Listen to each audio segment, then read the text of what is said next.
দর্শকবিন্দুকে আমন্ত্রণ জানাচ্ছি আমার বাংলা নিউজ চ্যানেল নিউজ হিন্দুস্তানেতে। বন্ধুরা, এই মুহূর্তের বড় খবর, শ্রীলঙ্কার বন্দরগুলির ওপর চীন একের পর এক বিস্তার করতে চলেছে, যা ভারতের জন্য চিন্তার বিষয়। সীমান্ত নিয়ে সমস্যা এখনও অব্যাহত ভারত চীনের মধ্যে। এর পাশাপাশি পড়োশী দেশের আগ্রাসন নীতি বস্তুত চিন্তায় রেখেছে নয়াদিল্লিকে। উত্তরে পাকিস্তান, নেপালের সঙ্গে যেমন সখ্যতা বজায় রেখেছে লাল চীন, তেমনি দক্ষিণে ভারতের আরেক প্রতিবেশী রাষ্ট্র শ্রীলঙ্কাতেও ধীরে ধীরে প্রভাব বিস্তার করছে বেজিং। ইতিমধ্যে সে দেশের হাম্বানটোটা বন্দর 99 বছরের জন্য লিজ নিয়েছে চীন, আর এবার আরও একটি বন্দর তাদের হাতে আসতে পারে বলে খবর। আর এই খবরেই সিন্দুরের মেঘ দেখছে ভারতীয় নৌসেনা। এই বিষয়টি নিয়ে নয়াদিল্লির কাছে খুবই চিন্তা এবং গোটা পরিস্থিতির দিকে যে নজর রাখা হচ্ছে, সেটা শনিবারই জানালেন নৌসেনার ভাইস অ্যাডমিরাল জি অশোক কুমার। সংবাদ সংস্থা এএনআইকে দেয়া সাক্ষাৎকারে নৌসেনার শীর্ষ আধিকারিক পরিষ্কার জানান, ভারত মহাসাগরের পরিস্থিতির ওপর সর্বদাই নজর রাখছে ভারতীয় নৌসেনা।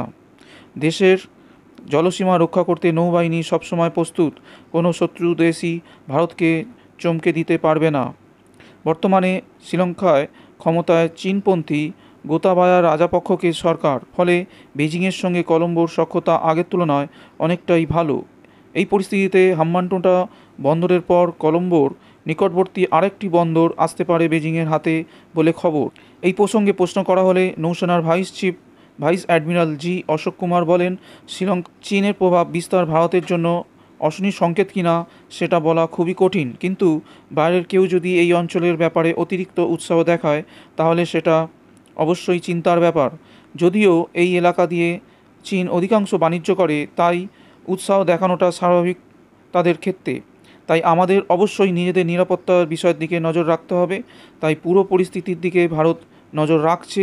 শুধু তাই নয়, তিনি আরও জানান, গোটা এলাকার ওপর ভারতীয় নৌসেনা কড়া নজর রাখছে। পাশাপাশি তিনি আরও আশ্বস্ত করেন, 26/11 মতো ঘটনা আর যাতে না ঘটে, সেই জন্য সদা প্রস্তুত আমাদের নৌবাহিনী।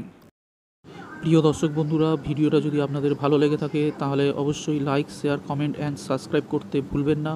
আমি ফিরে আসবো আবার নতুন কোনো আপডেট খবরের সঙ্গে। ততক্ষণের জন্য অনেক অনেক ধন্যবাদ।